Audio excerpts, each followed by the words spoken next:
آپ سب دیکھنے والے اس بات کی گواہی دیں گے کہ میں مسلسل یہ کہتا آ رہا ہوں کہ پاکستان تحریک انصاف اپنی دشمن خود ہے۔ ان کے حالات بھی بڑے خراب ہیں، لیکن ان حالات کو خرابی کے نقطے تک پہنچانے میں اور اس کے بعد اس خرابی کے علاوہ اپنے لیے مزید مشکلات پیدا کرنے میں ان کو ایک خاص قسم کی صلاحیت حاصل ہے جو کسی اور جماعت کے پاس میسر نہیں ہے۔ اب آپ احسان اللہ احسان کا معاملہ ہی اٹھا کے دیکھ لیں۔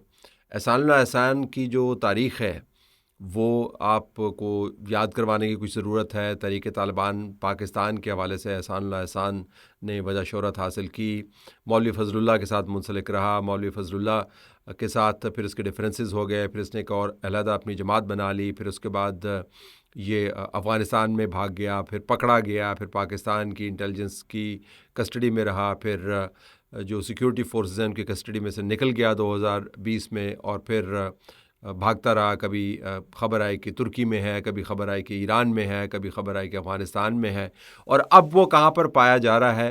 اس سپیس کے اوپر جہاں پر عمران خان کے بارے میں ڈسکشن ہو رہی ہے، اور اس کو چلانے والوں میں یہ عدیل راجہ بھی موجود ہے، اور بتایا جا رہا ہے کہ اس ٹویٹر سپیس کے اندر جو گفت و شنید ہو رہی ہے وہ بنیادی طور پر پاکستان تحریک انصاف کے جو باہر بیٹھے ہوئے لوگ ہیں ان لوگوں کی منشا کے مطابق ہے، ان کی مرضی کے مطابق ہے۔ آئیے ذرا آپ کو سنواتے ہیں کہ احسان اللہ احسان اس موقع پر بات کیا کر رہے ہیں۔ دیکھیں، عمران خان ایک حقیقت ہے، اور وہ اس ملک کے جو سب سے پاپولر پارٹی ہے اس کے سربراہ ہے، اور ان کو یہ تو سب کو معلوم ہے کہ ان کے ساتھ جو ظلم ہوا ہے اور ان کے ساتھ جو ظلم ہو رہا ہے پاکستانی اسٹیبلشمنٹ کر رہی ہے۔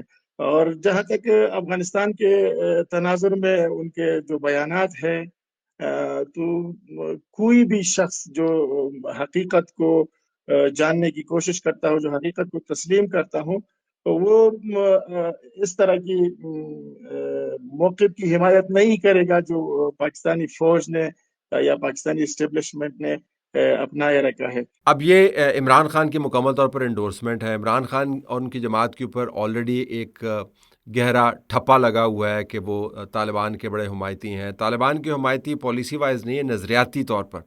اور پھر طالبان کی جو اگلی قسم ہے تحریک طالبان پاکستان، اب اس کا ایک اسپوکس پرسن جو پاکستان میں مطلوب ہے وہ عمران خان کو انڈورس کر رہے ہیں۔ احسان اللہ احسان کے بارے میں آپ کو یاد کروا دیں کہ بہت سارے ایسے واقعات ہوئے جب تحریک طالبان پاکستان نے یہ دہشت گردی کے واقعات کی ذمہ داری قبول کی، تو احسان اللہ احسان کی یہ ذمہ داری ہوتی تھی بطور اسپوکس پرسن کہ وہ ان واقعات کی ذمہ داری کے بارے میں اسٹیٹمنٹس جاری کرے۔ آپ کو سب سے بڑا واقعہ اگر دیکھیں تو نوبیل پیس پرائز جیتنے والی ملالہ یوسفزئی، اس کے اوپر جب حملہ ہوا سوات میں تو احسان اللہ احسان نے اس کی ذمہ داری قبول کی۔ اس کے علاوہ بہت سارے اور واقعات ہوئے۔ راولپنڈی اور کراچی کے اندر نومبر میں 2 سوسائڈ اٹیکس ہوئے، احسان اللہ احسان نے اس کی ذمہ داری قبول کی۔ اس کے بعد ایک اٹیک آپ کو یاد ہوگا باچا خان انٹرنیشنل ایئرپورٹ کے اوپر ہوا، اس کی ذمہ داری قبول کی۔ اس کے اندر 35 افراد زخمی ہوئے تھے اور 4 افراد شہید ہوئے تھے۔ پھر آپ کو یاد ہوگا کہ گلگت بلتستان میں ایک واقعہ ہوا تھا جس میں شاید 8 یا 9 فورن ٹورسٹ مارے گئے تھے، اس کی ذمہ داری بھی احسان اللہ احسان نے قبول کی۔ واگا بارڈر کے اوپر سوائسائڈ اٹیک ہوا، اس کی ذمہ داری قبول کی۔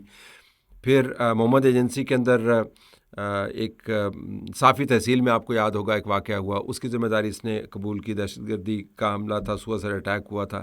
پھر ایم کیو ایم کی ایک آفس کے اوپر ایک اورنگی ٹاؤن میں ایک گرینیڈ اٹیک ہوا تھا، ان کے 3 ورکرز اس میں زخمی ہوئے تھے، اس کی ذمہ داری انہوں نے قبول کی۔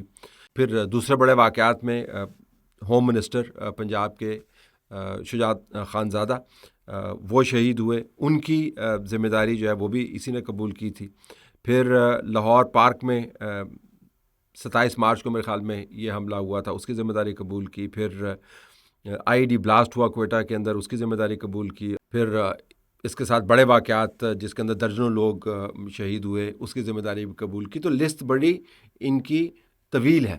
اب وہ شخص جو اس تمام لسٹ کے ساتھ منسلک ہے اور وہ شخص جو ان تمام معاملات کا دفاع کرتا رہا ہے، اب وہ ایک چیٹ سپیس میں یا سوشل میڈیا سپیس کے اندر بیٹھ کر وہ عمران خان کو انڈورس کرتا ہے اور عملاً لگتا ہے کہ اس نے پاکستان تحریک انصاف جوائن کر لی. مجھے پتا ہے کہ پاکستان تحریک انصاف سے کہا جائے گا کہ اس سے ہمارا کوئی تعلق واسطہ نہیں ہے, یہ لوگ خود ہی کرتے رہتے ہیں, لیکن یہ کیا ہے کہ احسان اللہ احسان جیسے لوگ جو ہیں یا ٹی ٹی پی کے جو نمائندے ہیں جو ان کے ساتھ منسلک ہیں وہ کسی اور جماعت کی طرف, درجنوں اور جماعتیں یہاں پر موجود ہیں. اچھا ستم ذریعہ بھی آپ دیکھیں کہ ایک طرف یہ لوگ انڈورس کر رہے ہیں اور دوسری طرف پاکستان تحریک انصاف محمود خان اچکزئی کو وہ نامینیٹ کرتی ہے کہ جی آپ اپوزیشن لیڈر بنیں, یا جو MWM ہیں ان کے نمائندے کے بارے میں کہتی ہے جی کہ آپ اپوزیشن لیڈر بن جائیں. یہ احسان اللہ احسان کا جتنا ریکارڈ ہے جب بھی شیعہ کے اوپر حملے ہوتے رہے ہیں, یہ ان کے بارے میں جو باتیں کرتا رہا ہے وہ اس کے پروفائل کا حصہ ہے.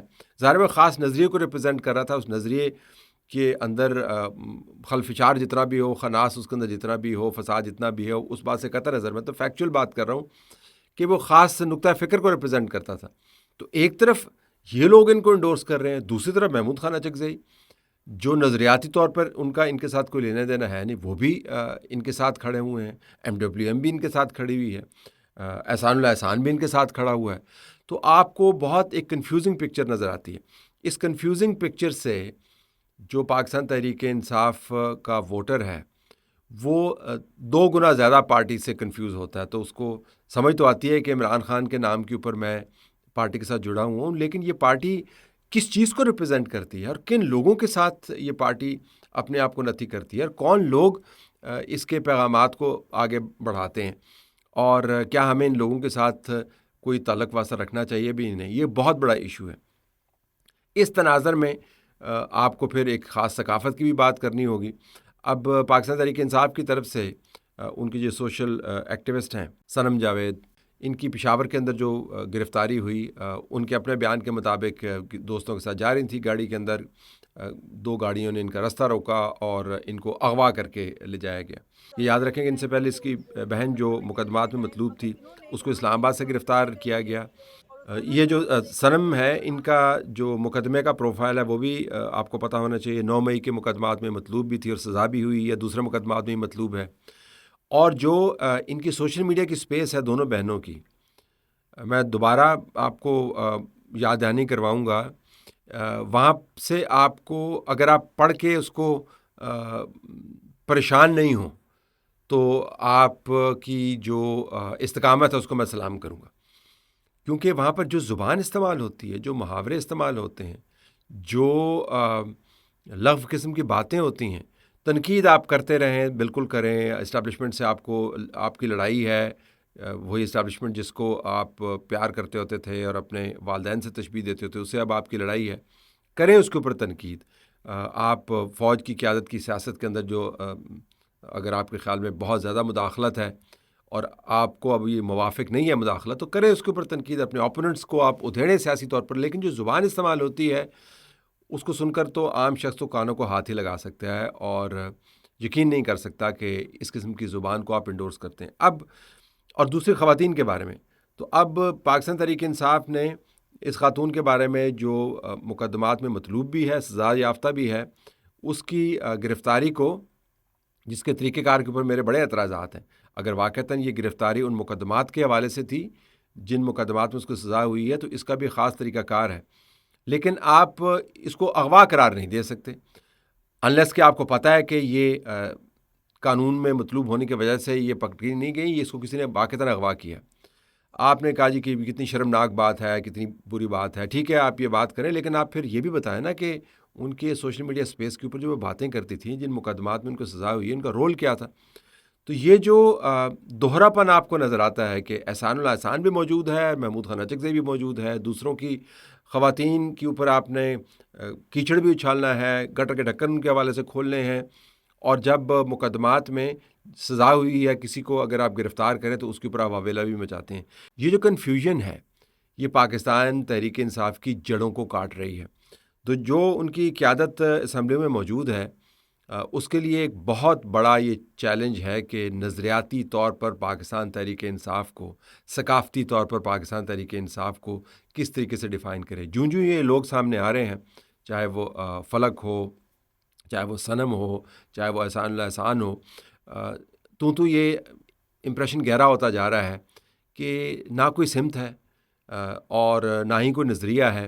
بس ایک ہوا چلی ہوئی ہے اور اس ہوا کے ذریعے آپ سب نے ایک دوسرے کے ہاتھ پکڑے ہوئے ہیں، لیکن کسی کو کچھ پتہ نہیں ہے کہ ڈائریکشن کیا ہے. یہ اس وقت پارٹی کی حالت ہے.